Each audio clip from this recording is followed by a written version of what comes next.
Our liberties we prize, and our rights we will maintain. This is Iowa Civil Rights History Podcast, where we tell stories about the contribution Iowans and the state of Iowa has made to advance the civil rights movement. Past stories are being told, present actions will be highlighted, and preparation for the future will be discussed. Here is your host, Erick Nganyange. Welcome to the Iowa Civil Rights History Podcast. My guest today is Mr. Jim Tillman. He's a historian, storyteller, and the author of two books: The Black Experience in 1950 Sioux City, Iowa, The Journal of African American History, Volume 1 in Sioux City, Iowa. Our conversation today will be on Jim's life and the Sioux City Ghosts, which was all-black fast-pitch softball team started back in 1925 right here in Sioux City. Jim, welcome to the show. Thanks, Eric. Glad to be here. So you and I, we have a couple things in common. Love history, love the art of storytelling. How did you fall in love with history? That's a good question. Before I fell in love with history, I fell in love with video. Video led me to history. I've been into video over 40 years. I started off in the home market, weddings, anniversaries, high school sports events. And after you document so much footage, so many years in different events, then it's like you have all this information and you want to get it out to people in a booklet form, in a video form, in some type of multimedia form. So then that's really when I started looking at history and the research I was learning. I could share it with others. And that's really essentially what we do. We're just sharing information. So the video part of it is what led you slowly to start uncover some historical things locally? Absolutely. And specifically, it was the video interview. Okay, so that was a skill that's very important.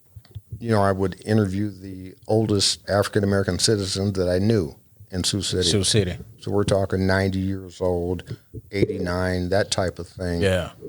That's incredible information because they were there. Mm-hmm. I mean, they saw it firsthand. I just know it from my research. I've seen some things firsthand, but, I'm not 90-some years old now. So you're an OG according to your book. Absolutely. I'm a young OG. There you go, young OG. Yeah, and there's a very important part of hearing the storytelling piece.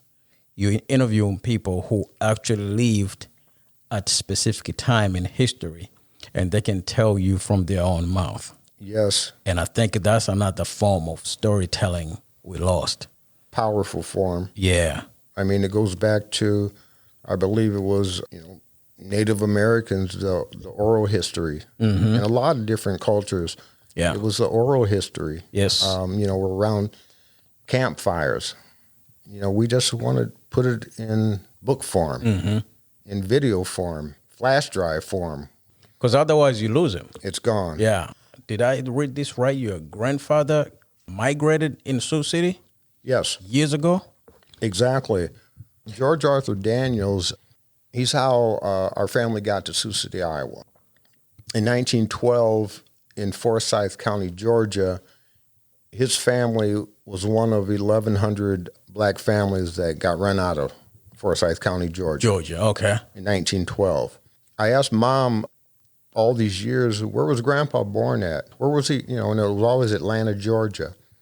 Well, it wasn't Atlanta, Georgia. When they got run out of Forsyth in 1912, they went from Forsyth County, Georgia to Atlanta. Okay, and Atlanta, back then wasn't no picnic, but you had to get out. 1912, yep. And go somewhere.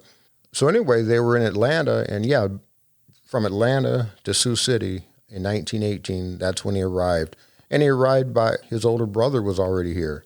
So that's usually the connection. What? 18 years old. Oh, he was 18 years old. 18 years old. And on his 18th birthday, he started his career at Armour's packing plant. Packing plants were employment for blacks. That's what drew A lot of people, a lot of black people to Sioux City. Yes, absolutely. And that was his only job. Until he retired? Until he retired. So that's how we got here. And he married his wife, Ethel Daniels, my grandmother, in Sioux City. And she came from Alabama to Sioux City. And her story, so they met here? Oh, yeah. Oh. Yes, they met here. I want to go back to your childhood. Mm-hmm. You were adopted as a kid. Yes. As a baby. How old were you when you got adopted? Were you baby? Baby. I was conceived in Des Moines, Iowa. Yeah. My biological mom went to, I believe at the time it was Florence Crittenden home in Sioux City, Iowa. And that's where unwed mothers came to give their baby up for adoption. Exactly. Okay. Exactly. Ironically, all these years later, with ancestry, DNA, and that type of thing, I reconnected with them. And that's a tricky thing because, well, I don't know those people. Mm-hmm. And they don't know me. They don't know you, yeah. And I'm sensitive enough that I don't want to just appear and make them feel guilty. And just upset their life. When did you find out you were adopted? Was your adopted parents? Mom, she told us as young as we could comprehend it. Okay. Yeah, and she was always, if I wanted to find out my biological parents, the door was open. Oh, absolutely, okay. Absolutely. But I had no desire. Nothing at all. I mean, I was other than set. the DNA thing, right? Well, and that came later in my life. After Mom and Dad died, then I started worrying about my health connections, that type of thing. Going to the doctor. They ask these questions. Well, I was adopted, so okay, that kind of cut that off. But I was able to find out some health issues from your biological parents. Yes. Okay. And actually, my bio mom is still alive. Yeah, is she still in Minneapolis? Minneapolis, I believe. Okay, because I read that in your book. Are you still in touch with her? Once in a while. No, not in touch at all because she didn't. What did they call it? I don't know whatever they have for the adoption term, but no, she didn't want anything to do with me, and that's okay. It could be, yeah. But see, the DNA, it showed, who my brothers were, sisters, and that type of thing. Oh, that's also, that can get tricky too. It got real tricky because I contacted her daughter, and her daughter knew nothing of me. So, and then I just backed off. Yeah. So they know I'm here.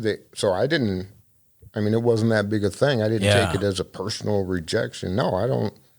But how old was she when she gave her birth to you? Do you know?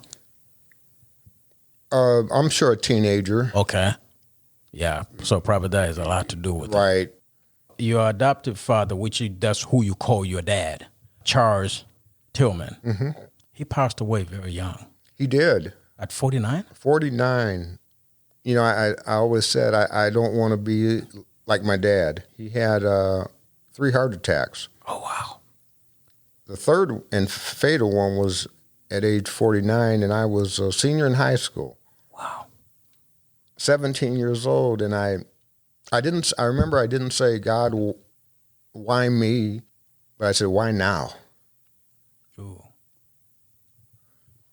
Yeah, at 17. Well, senior year, it's like right before you graduate. This is it. College is looking at me, boom, boom, boom. And it was September 24th, 1975. So it was early in my senior year. Yeah. I mean, it was right at the beginning of the school year. That certainly made it challenging. But yeah, his first heart attack, I was in 7th grade at West Junior High School. Pulled out of class in the afternoon. I remember it. You know how they bring the person from the office will bring slips to you and say, you need to come to the office and blah, blah, blah. Hour later, I'm up at the hospital looking at my dad. He's got tubes all over his, and I'm like, okay. Ooh. What did he do for a living? He worked at Montgomery Ward's. That's the main job I remember. And he had part-time jobs because he would have like part-time cleaning jobs. I remember going to the Castle Inn. It was a restaurant, and I remember me and my sister going up there with him at like midnight, or when they're closed. And so we would get all kind of pop and ice cream. So hard worker, loved to fish. Mm.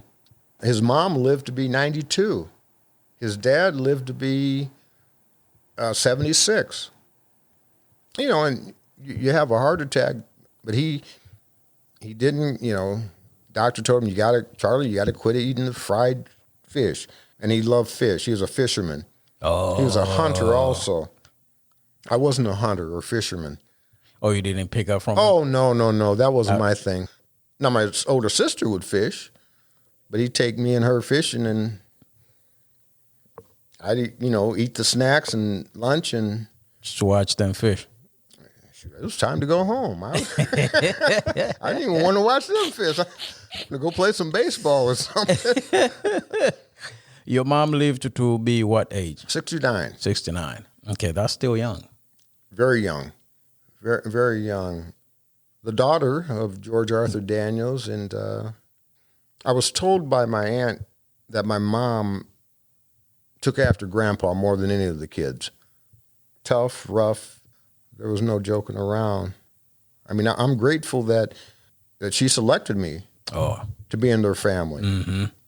So yeah, that's always a great thing when the people can open up their heart and taking kids in that is not their own. Absolutely. And raise them like their own. Sure. It's like, I think that's what makes the society and community a better place. Right. Instead of looking out each other. Mm-hmm. And that was one of the reasons I'm sure that, when we were teenagers, there was no really desire to, I've got a mom and dad, I'm good. Yep. In your book, you say, I rebelled against God. What did you mean by that? September 17th, 1980, my firstborn son died. In Iowa City? Iowa City, had open heart surgery. Yeah. When he was born, he was on heart medicine. Yeah. But we knew that he would eventually need surgery. The medical term is transposition of the greater arteries. Left ventricle was the right ventricle, and they were switched around. So yeah, they said about a year old he'll be big enough to handle the surgery. Yeah.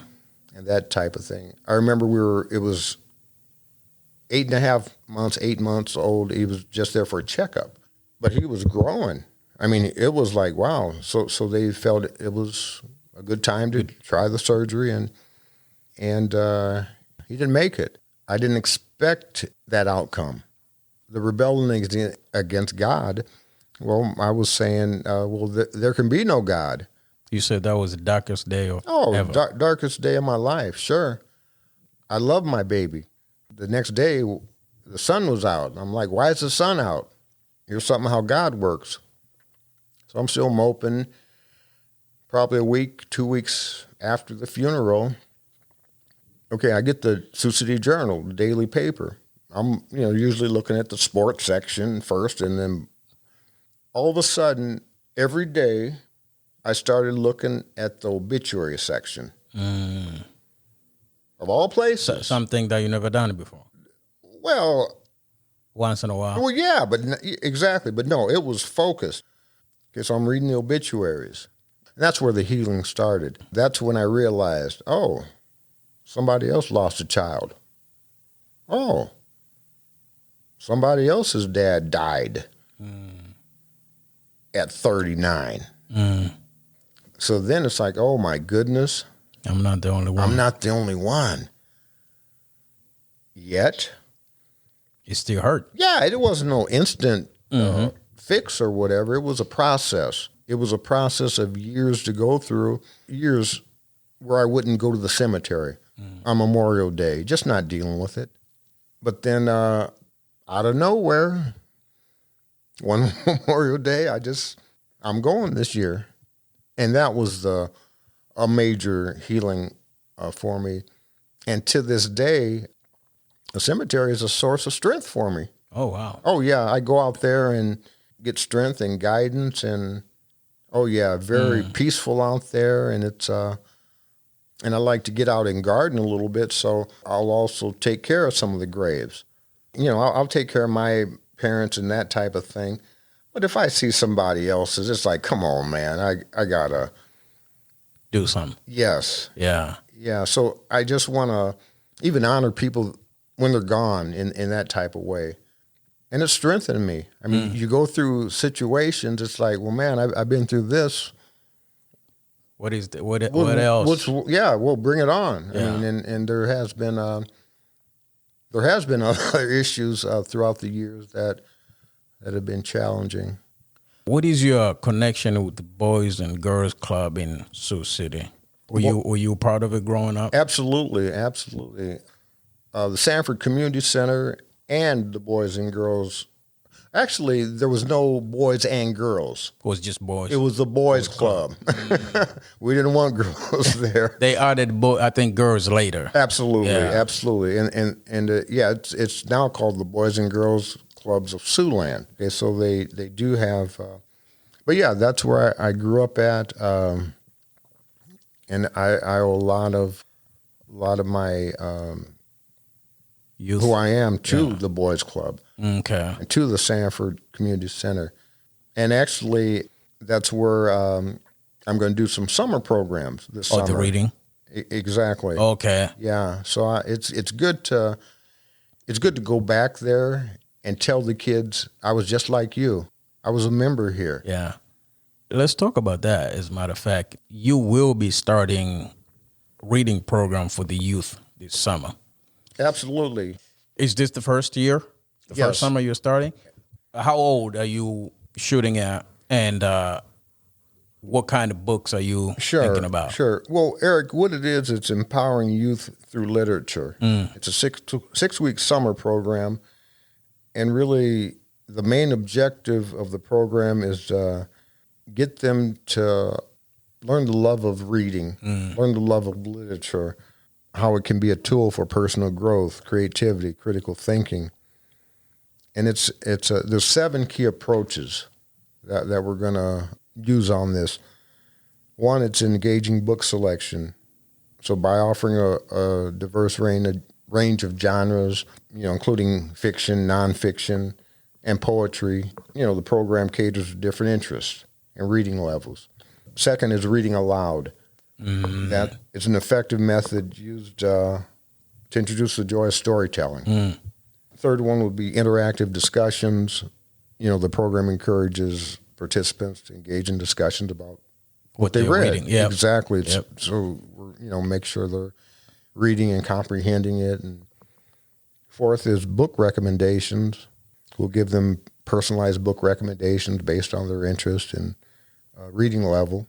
Fifth, creative activities, incorporates creative activities that encourage the youth to engage actively with the books that they read. And this is really key, author visits, number 6. Oh.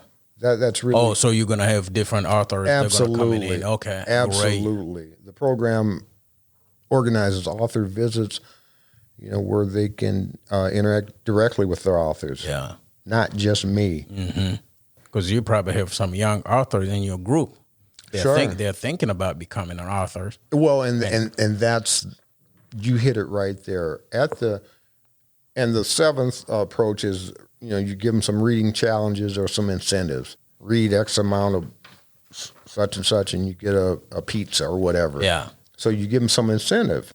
But the thing is, at the end of the program, our goal is to have a physical book about our summer. Okay. It might be a 10-page book. It might be a 20-page book, but it'll be of what they put together. Oh, okay. So everybody's gonna put their own words. Exactly what the program was. Or I might have a page where they have their family history or something personalized, but it's going to be personalized, but it's going to be a group project also. So at the end of the summer, we not only give them a book, but we recognize them. That's very important. What age are you looking at? Probably 10 to 14. Okay. Where they can comprehend it and be interested in it all summer. Yeah. And that type of thing. So yeah, we're gonna try that, and I feel really good about that. That's good. So necessary. Oh yeah, very much so. So where do the kids sign up for the program? It would be at the Boys Club or at the Sanford Center. Okay. Or whatever nonprofit agency.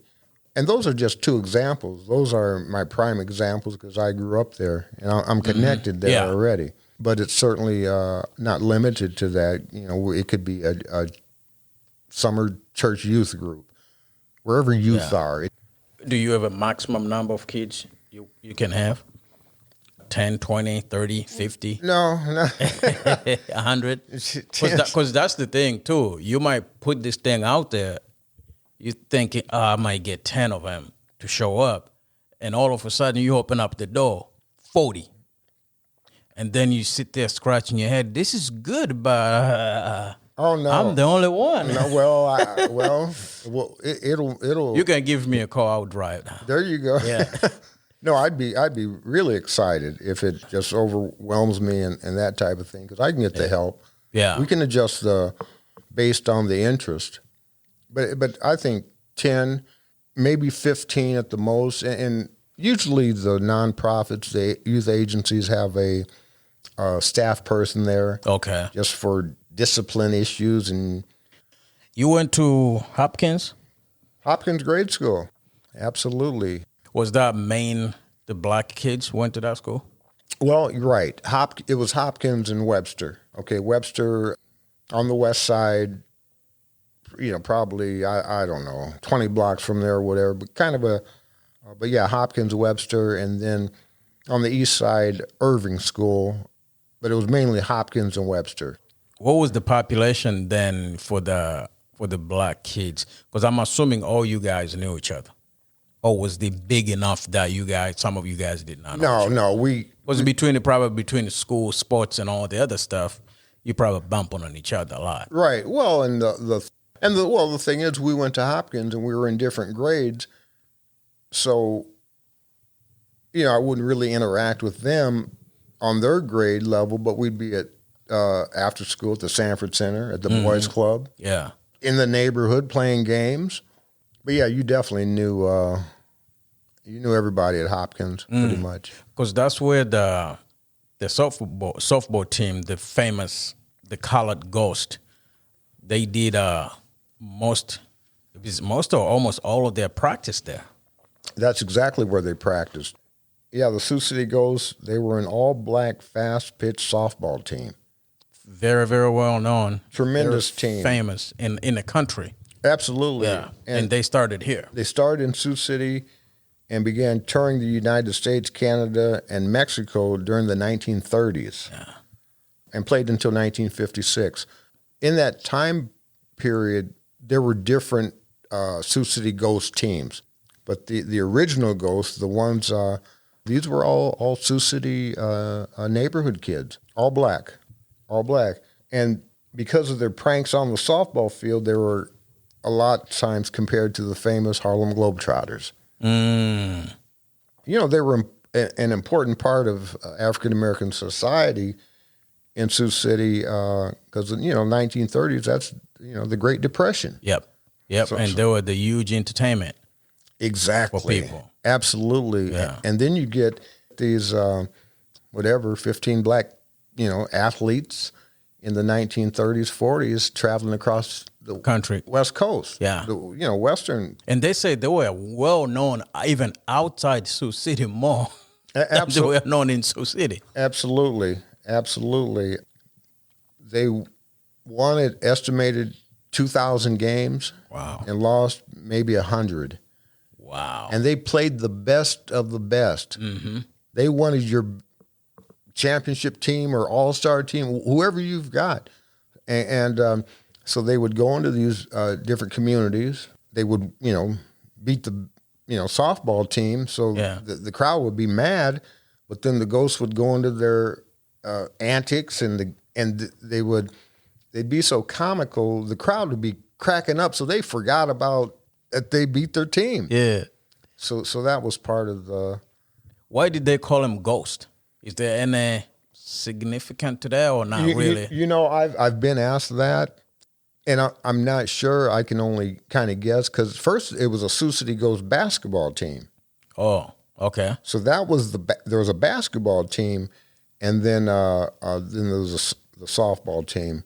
Okay, my guess is we were spooks. Okay. Kind of they called us spooks. Yeah. I mean they probably they called them a lot of things back then, but we were known as spooks. That's my guess. Interesting. I don't know if you know this information. Do we know how much they got paid? I don't know. I don't know. But they did get a percent of the gate receipts. Okay. Because these were young men, and they did not want you to, they didn't want married guys with families because of the travel. I mean, they'd be gone on the softball thing for months out of the summer. Mm-hmm. So they'd get a percent of the gate receipt. How did they, I can't think of the owner of the team. Henry Fisher. Yeah. How did he even go about recruiting these kids? Did he just happen to walk by and see these kids just practicing? It's like, oh, these kids are pretty good. Well, he had the basketball team. Oh, he already had the basketball team. Right. And Henry Fisher, he had a sports management business. So he brought that business to Sioux City. So, yeah, So it was natural. He already seen it. Oh, yeah. Oh, man, this kid, they can probably do this nationwide. Absolutely. But, yeah, he was always – he already had a sports management situation. And they went on to win over 2,000 games. Over 2,000 and lost about 100. Gosh. I mean, it's incredible. Do you guys have any piece of their history other than the stuff that has been written? Very little. Okay. There is, there's not enough. Because that's a big deal. Because that was before Jack Robinson. Right. And that's, speaking of Jackie Robinson, when he broke the color barrier and blacks could go to the major leagues, that's when, teams like the Ghosts, and there were different softball teams and that type of thing. That's kind of when it went away. But yeah, these guys were, on the Ghosts were supreme athletes. Wow. Oh, yeah. I mean winning that many games. Exactly. Oh, man. Do we know how old these young men were? The age range? They were teens? Well, 18. Oh, wow. Yeah, because my uncle, Rudy Lee Sr., he joined them right out of high school. Oh, your uncle was part of the Ghost? Sure. Oh, okay. Oh, yeah. Yeah, a major part of the Ghosts. He joined them at 18 years old out of Central High School. What year was it? That would be 1948. Okay, so close to the tail end there. Right. Okay. So I'm assuming you talked to him. What did he say about that experience? Because probably got a chance to go around the country too. Yeah, and he's the one that said, they didn't want guys with families. Oh. They wanted, single guy. Exactly.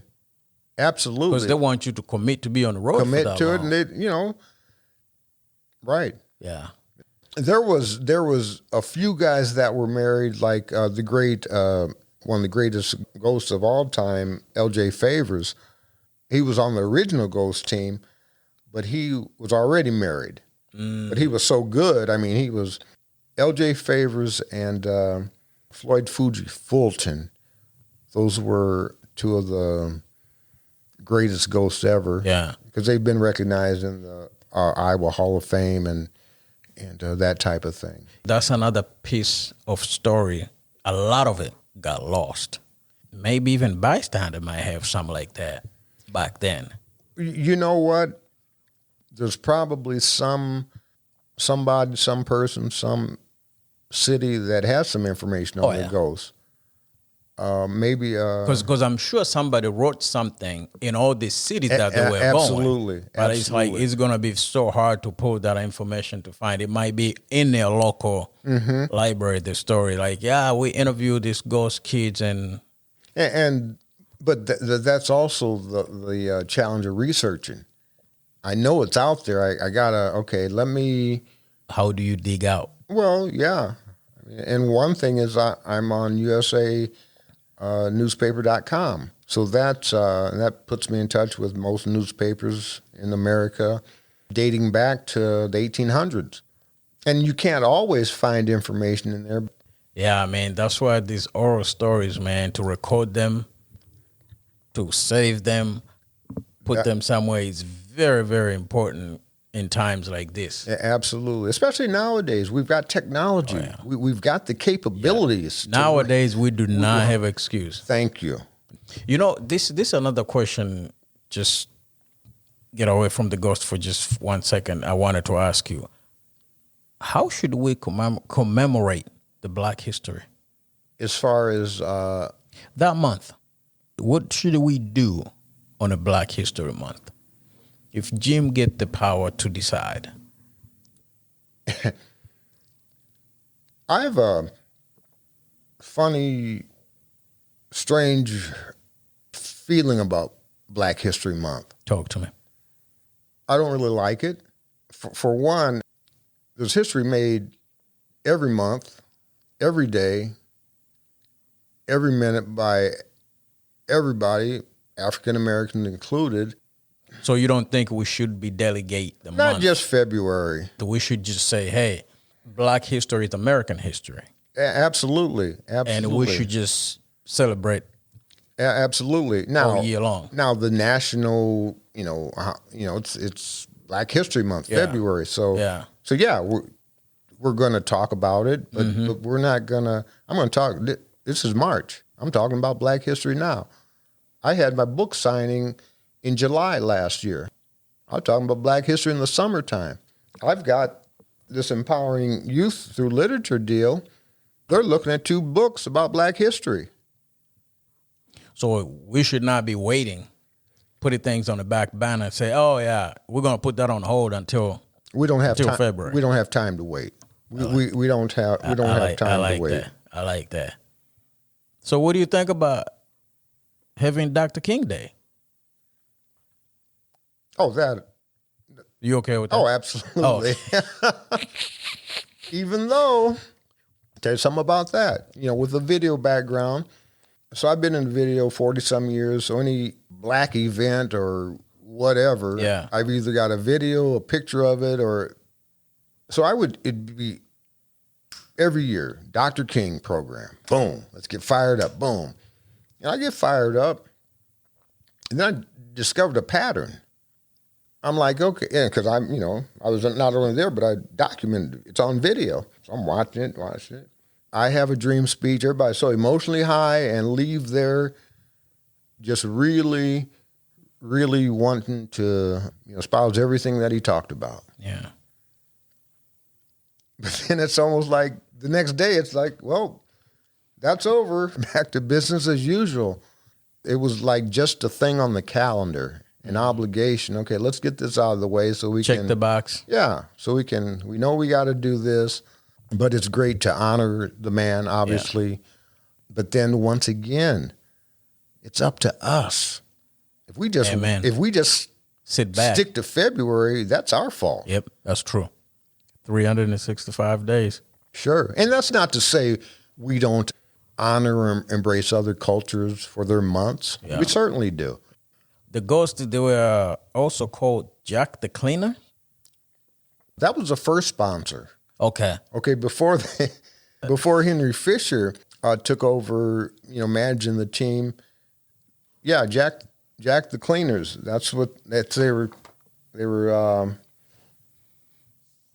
They wore uniform shirts, but they had no uniform pants. I read that. See, we didn't have a lot of money then. Even Jack the Cleaners did. But with the sponsorship of Jack's, the softball team started playing in the tri-state area. So we're You're in northwest Iowa.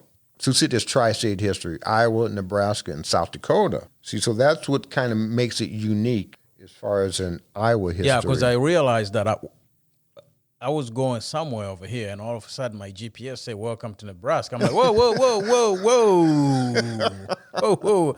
I'm in Sioux City. What is this? Just GPS take me to the wrong place? And then the place we stopped, the guy was like, "Yeah, right now you're basically in Nebraska. Once you pass this bridge right here, you're in Sioux City. Sure. And if you go this other side, you pass, I don't know, what did he say? You're in South Dakota. I'm like, what? Yeah, you don't have to go that far. Yeah. But it's that river.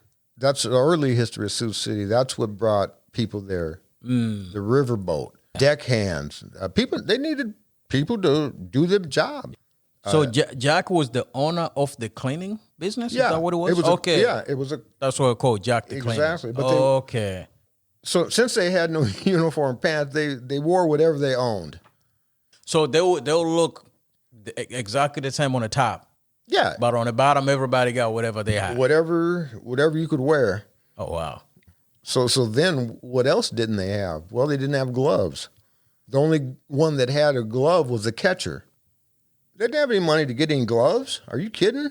But then once they, started getting gate receipts, type of thing, they got, pants and the whole outfit. They just wanted to play ball. Yeah. That's what they did.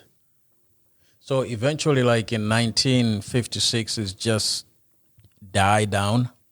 Well, there was a couple wars in between. The World War II was there, Korean War. That just kind of, and people got older. I was thinking maybe as the older player getting older, you recruit the young one. Also, the country is changing slowly. It changed. Playing softball is not something people...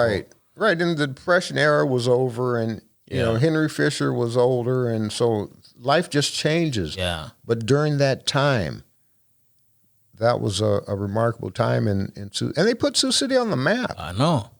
Around the country. Absolutely, they're ambassadors. And the Ghosts is a two-part story. It's one thing what they did on the ball field, and then the other thing is what these men turned into, as far as in the country, in their communities. Talk to me about that. A lot of them had talents other than playing softball. A lot of them were musicians, talented singers, talented instrumentalists. Some of them went into politics. Some of them got positions in the government. So these guys contributed to the community. Exactly. It was not just hitting the ball. No, it's these were quality individuals. Did great things. Did something. Absolutely. With their lives.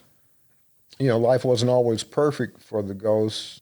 Many of the better players tried to move on to the professional leagues. Oh, they did? Some of them? Yeah, but they couldn't because they were black. Okay, so they were that good. Yeah. It's like, man, why can't I? But that field was not cracked open yet for them. Not at all. Get in, yeah. And also, as I mentioned before, the team had to break up beginning of the Second World War.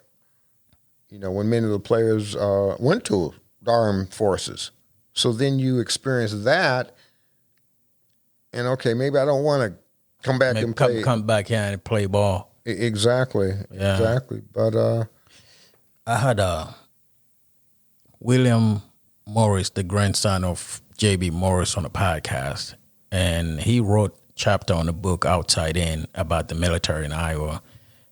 And I asked him a question. I'm like, why did these men and women step up to the plate to fight for the country that did not fight for them? Talk to me. So it's like you have those guys that say, you know what, yeah, we play ball, but we're going to go out there and fight. That's in my second book, The Black Experience, 1950s in Sioux City, Iowa. I need that one. It talks about black patriotism right at the beginning. Here's what it says. As early black historian George W. Williams wrote in 1883, When people spoke of black patriotism in the American Revolution, Negroes were rated as chattel property by both armies and both governments during the entire war. Mm-hmm. This is a cold fact of history. Oh, yeah. And is not pleasing to contemplate. The Negro occupied the anomalous position of an American slave and an American soldier. He was a soldier in the hour of danger, but chattel in time of peace. Wow. And it was like these African warriors were as useful to the cause of American liberty as slaves were to the cause of American wealth. Wow. All these people that I'm writing about, all my grandfather, my dad, my uncles, all these guys that have come before me, and the stuff they had to put up with, and the stuff they endured, it's better for me today than it was for my grandfather or my dad. Oh yeah. I'm motivated by what happened to my son, and the ancestors that I'm writing about. They motivate me. Are you kidding me? The stories, and I feel so fortunate just to be able to share it with people. And I used to ask my grandkids, I wanted to know what they were doing for Black History Month. Same thing every year.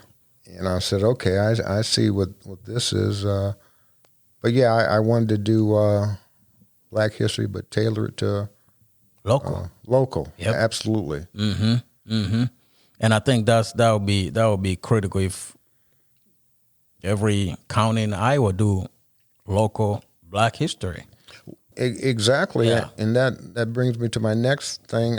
I'd like to go across the state of Iowa this summer, let them know about it. Oh yeah, I think that's important. It's like even in Iowa, we know more. I mean, rightfully so, we know more about Dr. King than we know about Alexander Clark. Right. But I mean, like you said earlier, though, is our responsibility to bring that to light. If you have the ability to bring your own history up front, you can't complain when somebody else doesn't. Exactly. Or misrepresent the history. Yep. Because that's your fault. And that's what I told people years ago, and they didn't like it. I told them it's not the school's responsibility to teach you your history. Yep. That's it. Mm-hmm. You wrote 2 books so far. And I think this one, it looks like it's volume 1. So I'm assuming you got more coming up. Absolutely. The Journal of African American History in Sioux City, Iowa. Right. And actually that came out last July. And then we came out with the Black Experience 1950s in Sioux City, Iowa. So is that just for the 1950s? 1950s, just the decade. I'm assuming you're going to do 1960s? Absolutely. Okay. So this is like, I guess, volume 2, my second book, to keep things simple. And then before the 60s come out, we're going to have a volume 3. Okay. It's going to be similar. It's going to be an addition to volume 1. In volume 1, there were, I think, 105 individual profiles that are in there. I think 40 of the people are still alive, and that's important. And I like you went from mid-1800 and you came to somebody, this guy's just pretty young. Exactly. Yeah. And that's important because a lot of people, it's hard to get kids, youth, adults, whatever. We're in 2024, but, why should I care about York in 1804? And that's important. So that's a big time span. But the decade series books, you just compile, 10 years of history, and people can relate to it because somebody's grandfather was probably born in the 50s and that type of thing. Yep. But it's, the Black Experience in 1950s in Sioux City is just not about Sioux City. Yeah. So I give an overview always of what was happening in America at that time. Mm-hmm. And even before we get into the 50s book, we talk about the end of the 40s.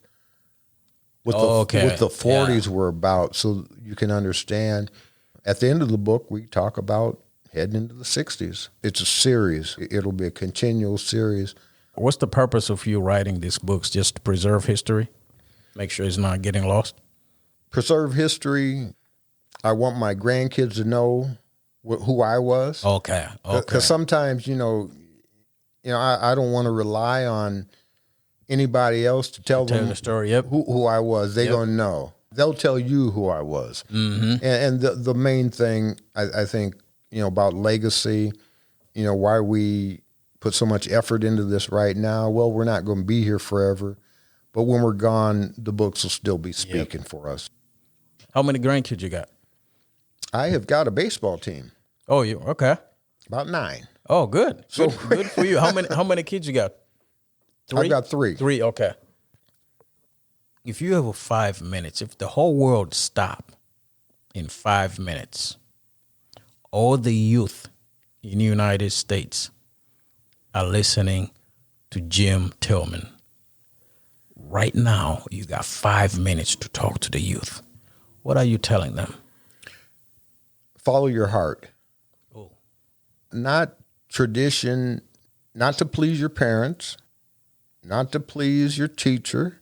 And you may follow your heart and accomplish that by pleasing your parents and teacher. But you've got to follow your heart. Don't get a degree and go to school and be this just because Everybody else is. somebody else was that. Now, if that's where your passion is, absolutely. But I think a lot of times, when I was in high school, I didn't know what I wanted to do at 17, 18, 19, and they don't know either. Yep. Like I'm supposed to decide what I'm going to do the rest of my life. And I followed my heart. It's Follow your heart. I like that. What impact would you want to leave in the world when it's all said and done? What do you want the world to remember you like? He cared. He was passionate about what he did. Yeah. It wasn't opinionated. It was research based. It was as factual as it could be, and he just enjoyed sharing stories, and he enjoyed learning from other cultures. I want to die empty. I don't want to take anything to the grave with me. Yeah. Give it all. Here True. you go. I think at the end of the day, God will be very pleased with me. That's really what it's about. This is my calling. That's a powerful thing when you know Your calling. without a doubt that, Yeah. okay. Well, how would you what do you say your calling is in a very simple way? My calling is to preserve history, share history in the most honest form I can. Man, anything else you want to add, Jim? No, this has been cool. This is my this is history. My first podcast ever. Oh, is it? I've never done a podcast. Oh, man. You're making another history. Exactly. Well, Sioux City's own, man. It depends how old you are. Some call him young OG. Some call him the OG. Some call him historian, storyteller. Man, Jim, thanks for being on the show. Appreciate you, and I can't wait for the next time you have me on here. Yes, sir. I think you're gonna be repeated offender. That's Because good. you got a lot going on, man. That's good. And I would like to be the one to highlight it. And your podcast is going to help get it out there. And the things that I'm doing here, we can do in other Iowa communities. Yes, sir. Thank you, sir. Thank you. Yep. All right. All right.